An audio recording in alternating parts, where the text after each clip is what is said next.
Olá, estamos de volta com o Boletim Câmara desta segunda-feira. Hoje nós damos início à sabatina com os candidatos à Prefeitura de Taubaté. E nesta segunda-feira nós começamos a série de entrevistas com o candidato Sérgio Vitor, do Partido Novo.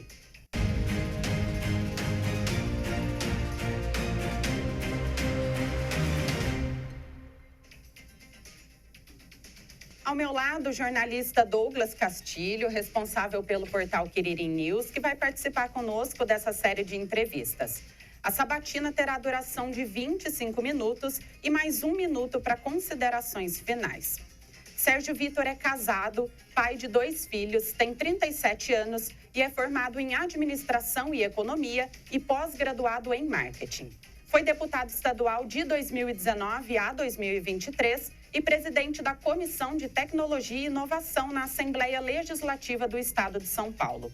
Suas bandeiras de campanha são saúde, educação de qualidade, segurança, inovação, liberdade econômica e desenvolvimento.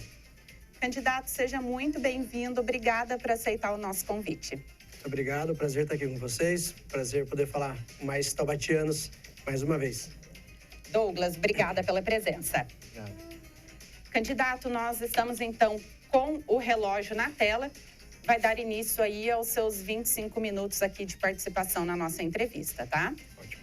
Então, para a gente começar, o senhor já declarou que tem experiência em empreendedorismo na área da educação. Eu quero saber de que forma o senhor avalia a educação aqui na nossa cidade e quais são as suas propostas para essa área. Obrigado pela pergunta. E olha, a gente tem falado que a primeira coisa é tirar a educação de Taubaté das páginas policiais, né?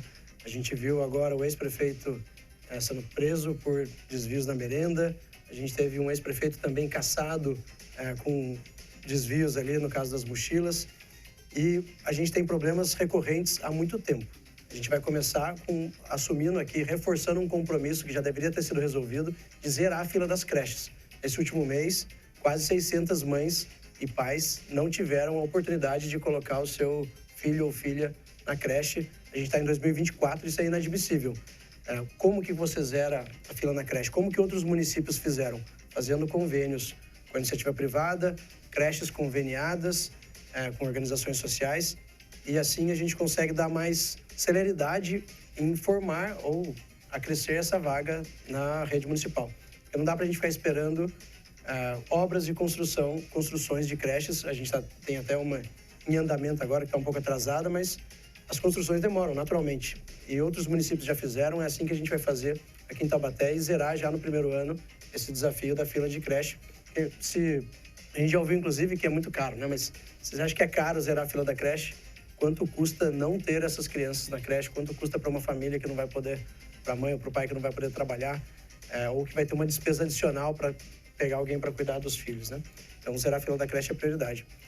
Depois, é melhorar os indicadores que a gente tem, que a prefeitura entrega para os nossos alunos. Aprendizado dos nossos taubatianos na idade certa, de português e matemática, criar ferramentas para a gente monitorar com mais assertividade o aprendizado do aluno, né? Então, mais avaliações com o uso de tecnologia também, para você conseguir ser mais assertivo ao longo do ano escolar, para corrigir a rota e entender também não só os alunos no que eles têm mais dificuldade, mas os talentos da nossa rede também, porque tem muita criança com muitos talentos que vão bem nas matérias, e a gente vai criar o programa Decolar, para pegar essas crianças que já têm altas habilidades, que têm uma vocação muito forte, seja em português, matemática, ciências, tecnologia, e conseguir dar ferramentas para elas literalmente decolarem as suas carreiras.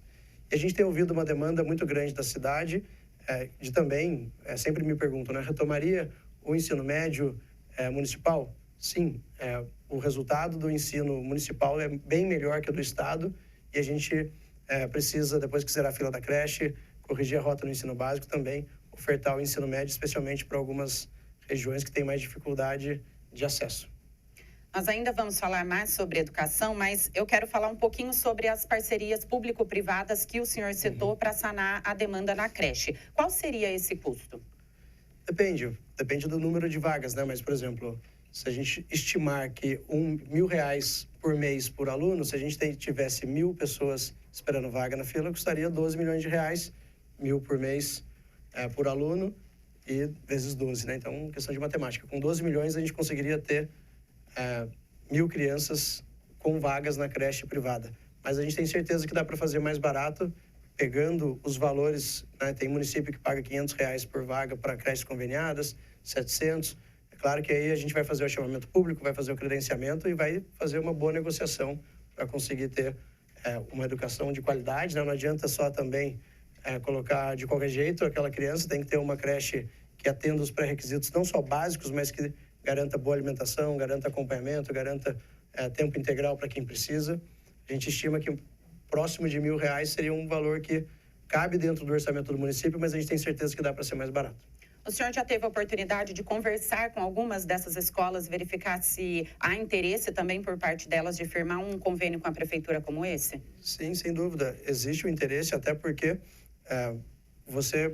se o poder público consegue contratar no setor privado as vagas ociosas, isso é bom para todo mundo. Como eu falei, eu também fui dono de escolas, de cursos profissionalizantes, e sempre tem para cada turma algumas vagas ociosas, e a gente poder ter essa parceria vai ser bom para a prefeitura, é bom para o setor privado, mas principalmente bom para o taubatiano ali que está esperando uma vaga na creche para o seu filho. Caso isso venha a se concretizar, existe um critério para definir quais crianças seriam atendidas pela rede privada e quais ficariam em creches do município? Sim, e começa pelo critério de renda e vulnerabilidade, né? Você sempre, como poder público, quer atender quem mais precisa primeiro, e esses seriam os critérios. Agora eu vou passar aqui para o nosso colega Douglas. Sérgio, obrigado por vir. Eu tenho uma pergunta sobre segurança. Dados da Secretaria de Segurança Pública no primeiro semestre informaram que Taubaté ocupava no ranking a liderança por homicídios, né, crimes de homicídios na cidade. De que forma a prefeitura, a municipalidade pode atuar junto com o Estado para diminuir essas estatísticas? Tem várias formas, né? O papel primordial da prefeitura e que a gente vem cobrando também passa por zeladoria, passa por iluminação pública, passa por melhor educação para os nossos jovens, passa por ocupar os nossos bairros. A gente tem um programa no plano de governo Bairros Vivos. A gente vai fazer a oportunidade de chegar nos bairros, e especialmente nos bairros mais vulneráveis. Todos eles têm boas praças, espaços públicos que podem ser áreas de convivência da família, áreas de esporte, áreas de cultura, áreas de entretenimento. E a gente tem que combater o crime preventivamente, inicialmente, para garantir que os nossos jovens tenham oportunidade, que a gente está perdendo de lavada para o crime organizado hoje, da maneira que a gente vem atuando no município ao longo do tempo. Isso também passa por garantir escolas em tempo integral. Ao longo do meu mandato como deputado, a gente foi muito parceiro dos projetos sociais que ficam nesses bairros, mandando recursos para a orquestra, para reforço de atividades junto à tecnologia, formação profissional, enfim, garantir oportunidade. E aí, falando mais de segurança pública, de força de segurança, né? É uma integração melhor entre guarda municipal e as polícias militar e civil, que são do estado de São Paulo. A gente vai ter muito mais tecnologia para conseguir ser mais assertivo nas rondas, particularmente. A gente tem um efetivo baixo para garantir que a gente esteja nos lugares certos. Você consegue mapear quais são as zonas de maior risco, de maior perigo, de maior resultado de violência. E também aliado a uma maior participação popular. Sempre gostei, a gente vai incentivar muito o programa da vizinhança solidária, a gente vai conectar as câmaras privadas de quem tiver interesse na nossa plataforma pública também, porque daí você aumenta demais o campo de visão, não só da prefeitura, mas das forças policiais. Tudo isso a gente consegue fazer com boa gestão, colocando como prioridade. E também, você falou dos homicídios, né? Mas hoje o grande desafio do município, acho que não é nem esse, é a questão do número de moradores de rua, as pessoas em situação de rua. Essa é uma situação desumana para quem está vivendo, mas também desumana para todos que estão sofrendo as consequências de como o Taubaté permitiu chegar aí a mais de 400 pessoas em situação de rua. Hoje, inclusive, de manhã, né, uma das academias de um amigo teve toda a sua fiação furtada novamente. Então, com vizinhança solidária, com mais tecnologia, com atividade delegada para ter mais policial na rua, com maior integração entre a prefeitura e as forças de segurança, com mais ações preventivas, a gente vai conseguir, pelo menos, chegar mais próximo da população e ter um respaldo maior para enfrentar o crime, para tirar as pessoas da rua, para colocar a cidade de Taubaté num ambiente onde os taubatianos se sintam seguros. Qual seria a abordagem mais eficaz num primeiro momento com relação aos as pessoas em situação de rua? A primeira coisa é fazer um bom diagnóstico, né? Para cada situação, um remédio. Então, ali você tem pessoas que vieram de outros municípios e estão aqui em Taubaté e estão numa situação de volta para casa. Para essas pessoas, uma passagem de volta para casa. A gente tem, infelizmente, um número grande de usuários de droga. Então, para essas pessoas, a gente vai ter que estar sentado com as Forças de Segurança, com o Ministério Público, com a Secretaria de Saúde, a Secretaria de Desenvolvimento Social, para dar um encaminhamento, ou para internação e para apoio psicológico, né? A gente tem os equipamentos da cidade que dão apoio a isso. Tem gente que precisa ir ser acomodado nos abrigos do município, só que os abrigos hoje estão numa situação precária. A gente vai ter que fazer um grande investimento ali para melhorar as nossas opções de abrigo, para que a gente consiga ter uma vazão para essas pessoas que precisam de ajuda. Tem gente que precisa voltar para a família, mas também, aí a parte mais dura, tem muita gente cometendo crime. Vários desses pequenos furtos vêm desse grupo. E aí, para essa pessoa, para essas pessoas, a força da lei, a segurança pública tem que agir. Tem gente que ali que tem que voltar para a cadeia. A gente vai colocar uma equipe multidisciplinar, como eu já falei, equipes de segurança, de saúde, desenvolvimento social. Vamos convidar o Ministério Público e todas as entidades sociais e igrejas que já fazem um trabalho social humano com essas pessoas para a gente dar a devida solução. E já deixar claro também para os municípios, que a gente tem recebido muita denúncia, para os municípios que estão enviando moradores de rua aqui, deixando eles na beira da Dutra, a gente vai para cima deles, porque é inacreditável que isso esteja acontecendo em 2024. Isso é um problema regional e se a gente encontrar e conseguir detectar outros municípios enviando, destinando moradores de rua para Taubaté, a gente vai denunciar para o Ministério Público e vai até o fim para que eles sejam punidos, porque isso é desumano além de tudo, né? Candidato, um dos pilares do seu plano de governo é a gestão eficiente voltada para os recursos, o que envolve um corte de gasto desnecessário. O que seriam esses gastos desnecessários aqui em Taubaté? Acho que eu vou até além dessa plano de gestão, né? É um choque de moralidade na gestão pública de Taubaté. Como eu falei, a gente tem que combater desvios, a gente tem que combater gastos desnecessários, a gente tem que combater indicações políticas, porque isso pune muito o taubatiano que está esperando o serviço na ponta, isso pune o servidor público que está ali querendo prestar o seu bom serviço à sociedade, mas vê que em cima, na sua supervisão, na sua chefia, tem uma indicação política que não sabe o que está fazendo. De novo, isso é muito caro para o taubatiano. A gente rala, paga muito imposto e vê gente errada no lugar. É por isso que a gente não tem... A gente sempre reclama, né, de programas de turismo que nunca chegam, dos programas da saúde que nunca chegam e indicações políticas, amarras políticas, acordos políticos com o seu bolso, a gente tem que combater. Então, é um choque de moralidade. A gente vai abrir a caixa preta de vários dos contratos da prefeitura também, porque você olha lá, vocês anunciam com frequência aqui, né? Tem alguns contratos com valores que todo mundo entende que tem alguma coisa errada. Isso é você que está pagando, taubatiano. Somos nós que estamos pagando. Então, vamos abrir a caixa preta de todos os contratos da prefeitura e colocar gente boa no lugar certo, porque só assim a gente vai conseguir destravar essa cidade. Por isso que, além das ferramentas de gestão que a gente aprende na escola, que a gente aprende enquanto empreendedor, que eu aprendi enquanto deputado estadual e com as minhas ferramentas de gestão, mas o mais importante é não dever favor político para ninguém. Para mim, em Taubaté, o nosso problema é de gestão e é político. São muitos políticos de sempre fazendo os mesmos conchavos, os mesmos acordos, deixando você para pagar a conta. É isso que a gente vai combater. Caso o senhor seja eleito, eu quero falar um pouco sobre a sua equipe. Quais os critérios que o senhor vai utilizar para formar o seu time de secretários, tendo em vista que o seu plano de governo também consiste ali numa autonomia para a tomada de decisões nas secretarias? Essa experiência técnica e experiência política. Eu falo que ao longo da minha carreira profissional, antes de entrar para a política, e depois como deputado a gente seguiu a mesma linha, eu nunca quis inventar roda.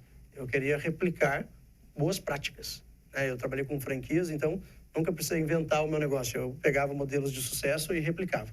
E para Taubaté é o mesmo desafio. A gente vê municípios vizinhos prosperando, a gente tem vários bons exemplos ao longo, não só da nossa região, mas no estado de São Paulo, no Brasil, e também a gente tem maus exemplos para a gente evitar. Aqui em Taubaté, a gente tem vários maus exemplos e que fazem com que a gente esteja hoje com o nosso sentimento de que os vizinhos estão prosperando, os vizinhos estão atraindo empregos, os vizinhos têm mais ferramentas tecnológicas para atender a população, estão atendendo melhor a população e a gente não. Então, é aprendendo com quem já fez, com quem fez bem feito. Eu tive a felicidade de ter muitas boas conversas com um dos meus, que eu considero meu mentor, Emanuel Fernandes, ex-prefeito de São José dos Campos, que fez uma gestão que mudou a história da cidade. E aqui a gente tem boas práticas nos vizinhos também, de Pinda, de São José dos Campos, de Tremembé mesmo, que tem acertado em diversas políticas. E também continuaremos o que está acontecendo de bom em Taubaté, mas trazendo gente boa, gente técnica, com experiência comprovada e que também que entende de política para a gente conseguir dar, para a gente destravar Taubaté. E como é essa autonomia? Qual é o alcance dessa liberdade que o senhor fala na tomada de decisões? Não, quando a gente fala autonomia, é porque quando você contrata pessoas, elas têm que ter autonomia, têm que ter ferramenta e têm que poder trabalhar. Autonomia para escolher a sua equipe, né? Porque também muitas vezes você vê a escolha de um secretário por indicação política, mas toda a sua equipe de indicados de vereadores ou indicado de outros grupos. Se você monta um retalho desse na sua equipe, não dá para esperar resultado positivo fazendo isso, ponto. Então, autonomia nesse sentido. Não devemos favor para ninguém, e essas trocas começam agora na campanha, na pré-campanha. Então, é importante falar, a gente vai fazer uma campanha limpa, não devemos favor para ninguém, sem rabo preso, porque isso vai dar essa autonomia que eu estou te falando. Escolher as pessoas certas, que eles possam montar a sua equipe. Agora, quem vai dar o tom, é lógico que é o prefeito, porque é a gente que vai dar a direção. E quando a gente sempre fala, né? Para quem não sabe para onde vai, qualquer vento serve. Então, todos os nossos secretários, a gente vai ter reunião de gestão a cada semana, a cada 15 dias, para monitorar e acompanhar se eles estão evoluindo de acordo com o nosso plano de governo, de acordo com a direção que a gente vai dar para a nossa cidade. Douglas, por favor. Candidata, a mobilidade é um desafio também para muitas cidades da região e a nossa não é diferente. Eu queria saber qual é a proposta para melhorar a mobilidade urbana e integrar diferentes modos de transporte, né, como carros, bicicletas e o transporte público. Douglas, eu sempre falo que para uma gestão boa, para uma gestão eficiente, para uma gestão técnica, você tem que fazer o primeiro passo, que é o plano de mobilidade que a gente não tem em Taubaté. Então, não adianta a gente pegar e falar de pequenas mudanças, porque se a gente não sabe se aquela mudança vai ser boa para a maioria, quanto vai custar, se daqui a 5 anos aquela mudança vai fazer sentido. Então, o plano de mobilidade é o que precisa ser feito para a gente conseguir ter uma visão integrada de toda a cidade, de quais mudanças precisamos fazer e se ela vai ser boa no longo prazo.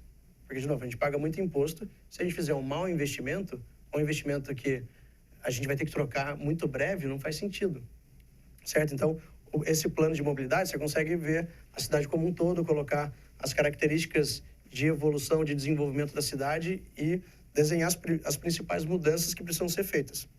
Agora, teremos investimento para isso? A cidade está quebrada, está com um desafio orçamentário. Por isso que a gente falou de revisar contrato, de cortar custo. E a gente também tem no nosso plano de governo um escritório de projetos, onde a gente vai ter equipes técnicas, obviamente, e que sabem onde captar o recurso externo. Sejam eles nos ministérios, sejam eles nas secretarias do governo do estado, os fundos de desenvolvimento, com as leis de incentivo, para a gente conseguir trazer dinheiro novo e poder executar boa parte dessas mudanças que são necessárias. Falando isso com relação a investimentos viários, né, a Dutra tem que fazer o investimento em Taubaté, que ainda não começou, né? Eu participei enquanto deputado das audiências públicas da renovação do contrato de concessão da Dutra. Agora elas precisam fazer um investimento aqui em Taubaté. A prefeitura tem que estar sentada na mesa, ouvi de alguns comerciantes ali das marginais que a Dutra está oferecendo algumas alternativas do investimento combinado. Tem que sentar porque esse investimento pode fazer fará muita diferença na questão de mobilidade da cidade. E esse plano de mobilidade vai ajudar a gente a entender os diferentes modais. A gente tem uma empresa de transporte público aqui desde os anos 60, que todos os taubatianos reclamam, todos os políticos prometem mudança, mas não fazem. Como eu falei que a gente não deve favor para ninguém, a gente vai fazer uma grande auditoria nessa empresa, porque recebe bastante subsídio, teve o valor aumentado significativamente no ano passado, e a gente continua ouvindo as reclamações. Lá, além da auditoria, uma grande pesquisa de origem e destino, para a gente entender de onde as pessoas estão indo e de onde elas estão saindo, para onde elas estão indo.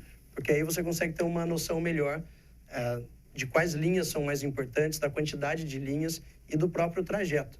Porque agora a empresa passou a receber por quilômetro rodado. A gente tem ouvido muita reclamação que os ônibus estão fazendo roda em vários lugares sem pegar passageiro, aumentou o trajeto, obviamente aumenta o repasse dela, mas não melhora o serviço para o cidadão. enfim, aí tem diversas outras ferramentas que a gente pode explorar melhor.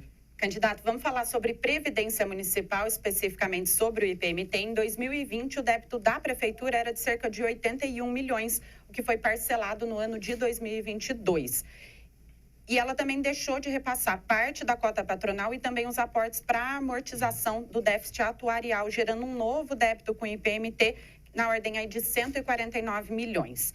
O que já está sendo objeto de novo parcelamento. Caso o senhor seja eleito, vai honrar com esses compromissos já parcelados e também com o repasse normal do mês, que é a cota patronal e os aportes? E na última reportagem que eu vi, já passava de 170 milhões de reais a dívida com o IPMT. Isso é uma responsabilidade muito grande, isso é um tapa na cara do servidor municipal que está preocupado se vai ter sua aposentadoria ou não, que está vendo as gestões anteriores sendo irresponsáveis financeiramente e a conta chega e estoura para algum lado. Nesse caso, deixaram estourar para os servidores, também deixaram estourar na saúde, quando o hospital ficou sem receber, deixaram estourar na zeladoria.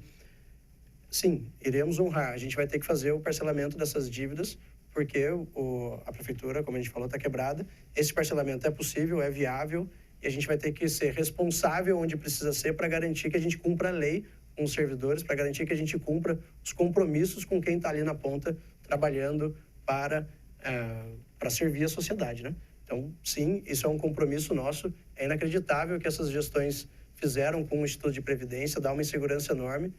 E a Previdência já é um desafio por si só. Quando a prefeitura é irresponsável com relação ao pagamento, é nessa hora, até um recado para os servidores, é nesse momento que a corda começa a estourar e daqui a 10, 20 anos vai ter que fazer reformas. Então, a gente vai ser o mais justo possível, vamos colocar essa conta em dia e a gente vai respeitar o servidor de Taubaté, porque no final do dia são vocês que prestam o serviço à sociedade. A parte política, nós estamos aqui de passagem.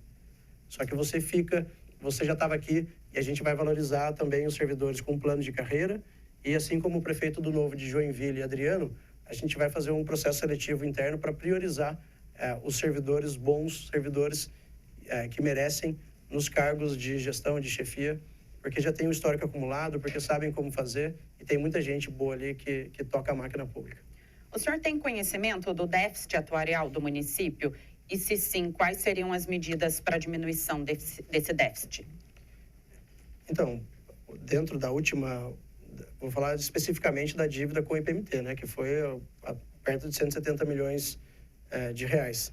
Esse é o tamanho do desafio. Se você for olhar o orçamento do município, que é 1,7 bi, essa dívida com o IPMT é 10% do orçamento. Então, vai ter que ser parcelado. E, mais importante, tem que organizar toda a casa, tem que ser justo. Não há responsabilidade social sem responsabilidade fiscal. Essa não é só do Sérgio, não é só do Novo. Para qualquer cidade que queira se desenvolver, para qualquer país desenvolvido, responsabilidade fiscal é prioridade. Douglas, por favor. Falar um pouquinho do distrito de Quiririm, conhecido por sua história, né, da imigração italiana, tem um grande potencial cultural, gastronômico e turístico. Eu queria saber qual é a sua proposta para elevar esses potenciais, todos que eu citei aqui, a nível nacional e para que seja um ponto, uma parada obrigatória do turista o ano inteiro. Douglas, ótima pergunta. Eu sabia que você ia puxar a sardinha para o seu canto. A gente esteve junto lá recentemente numa participação com a vereadora Elisa, com o candidato Sandro. Turismo é uma fonte espetacular de renda, de receita, de geração de emprego. Cultura, a nossa cultura produz muita riqueza e ajuda o turismo a vender e fazer com que você disse, né, de fazer com que a gente se torne Quiririm um ponto de parada. Para isso, a gente precisa de mais estrutura. Como a gente discutiu aquele dia. Vocês, das Societás, estão fazendo um trabalho muito legal lá de iluminação do museu, de colocar artifícios que reforcem a identidade da cultura italiana, né? As bandeirinhas espalhadas pelas ruas principais. Como que o município pode ajudar? Garantindo infraestrutura, apoiando na divulgação, apoiando para que as festas e as organizações sejam mais conhecidas e reconhecidas, não só na nossa região, mas Brasil afora, e com mais identificação também, né, ao longo da cidade. A gente tem foi feito agora, né, um ponto de parada turístico, ali em Quiririm mesmo, mas a gente ouviu muita reclamação de estar num local de difícil acesso, onde poucos conseguem receber informação, não tem colaborador ali. Eu gosto muito de fazer parcerias com entidades como a própria Societá, como a Associação Comercial, que pode ter um potencial de apoio turístico também. A gente viu boas ferramentas, por exemplo, Santo Antônio do Pinhal. Eles fizeram uma concessão dos mobiliários públicos para que a Associação Comercial de Santo Antônio do Pinhal pudesse trabalhar comercialmente. Aquela placa na entrada, tem lá uma churrascaria que paga anualmente para ter sua marca divulgada. Aqueles relógios relógios públicos, né, que colocam a hora, a temperatura e também podem comercializar divulgações de marcas. E 30% do orçamento dessa locação fica para a entidade que estiver fazendo a comercialização e 70% do recurso arrecadado fica para o Contur, fica para alguma entidade ligada ao turismo. Então, você tem várias ferramentas para gerar dinheiro novo, ouvindo vocês, porque vocês que estão na ponta ali. Não adianta a prefeitura querer inventar a roda, né? Se a gente conseguir potencializar as ações que vocês já fazem, eu tenho certeza que a gente consegue destravar a cidade. Aí tem uma questão também, que sempre vem à tona, né? De preservação do patrimônio, de apoio na divulgação, de melhoria de acesso, aí já não é Quiririm, né? Nas discussões que a gente tem com o turismo rural. Bom, como é que a gente vai discutir turismo rural se as pessoas não conseguem chegar lá? Agora, é a iniciativa privada que vai fazer a manutenção da estrada? Não, esse é o papel da prefeitura. Então, se a prefeitura fizer o básico bem feito, ela já consegue ajudar vocês a trabalharem todo o potencial turístico que a gente tem. E, é claro, dar o apoio ao Contur, às associações, às entidades, fazendo um investimento adequado e tratando com carinho, porque o emprego é o melhor programa social, né? Então, se a gente ajudar o turismo, a gente vai estar ajudando demais a cidade também. Candidato, a gente tem 7 segundos para o fim da nossa entrevista, então eu nem vou fazer a próxima pergunta, porque não daria tempo de o senhor responder. Quero agradecer, né, pela sua participação. E, a partir de agora, o senhor vai ter 1 minuto para suas considerações finais, para dar o seu recado aqui para a população de Taubaté. O relógio está na tela, por favor, a partir de agora. Pessoal, em Taubaté o nosso problema é político. Para mim está muito claro. A gente vê os nossos municípios vizinhos prosperando e a gente não. São os mesmos políticos de sempre, falando as mesmas coisas de sempre e deixando os mesmos problemas de sempre. Por favor, puxe o histórico de cada um. Puxe como cada um já se relacionou. Eu olho para o lado e eu vejo os mesmos políticos, as mesmas promessas. Eu vim aqui humildemente falar para vocês que eu não tenho rabo preso com nenhum político dessa cidade, que a gente não deve favor para ninguém e que a gente foi aprender com as melhores práticas como a gente vai destravar Taubaté. O problema aqui é gestão, a gente vai ter que resolver a nossa questão de saúde, a gente vai tratar com tolerância zero a corrupção e o crime nessa cidade e a gente vai fazer a virada para o desenvolvimento que a gente precisa. Eu tenho certeza que não só temos as ferramentas, mas aqui em Taubaté tem você que trabalha, que acorda cedo, que paga muito imposto e está cansado de ver a prefeitura desconectada das vontades do povo. A gente vai fazer muitas parcerias com as associações, com as entidades que já fazem um bom trabalho na cidade e se tiverem um pouco mais de ferramenta, vão conseguir fazer muito mais. A gente vai transformar Taubaté e a hora é agora. Obrigada. Douglas, quero agradecer mais uma vez a sua participação. Eu que agradeço pelo convite, é um prazer sempre. Candidato, obrigada mais uma vez e obrigada principalmente por proporcionar para a população de Taubaté a oportunidade de conhecer melhor você e as suas propostas. Eu que agradeço. Obrigado a todos vocês e um abraço para vocês. No dia 6 de outubro, vote 30. E assim nós encerramos o nosso Boletim Câmara de hoje. Essa foi a edição ao vivo dessa segunda-feira, dia 9 de setembro. Eu agradeço a sua companhia e retorno amanhã com mais notícias para você aqui na TV Câmara Taubaté e também com a sequência de entrevistas com os candidatos à prefeitura. Tenham todos um ótimo dia, uma excelente semana e até mais.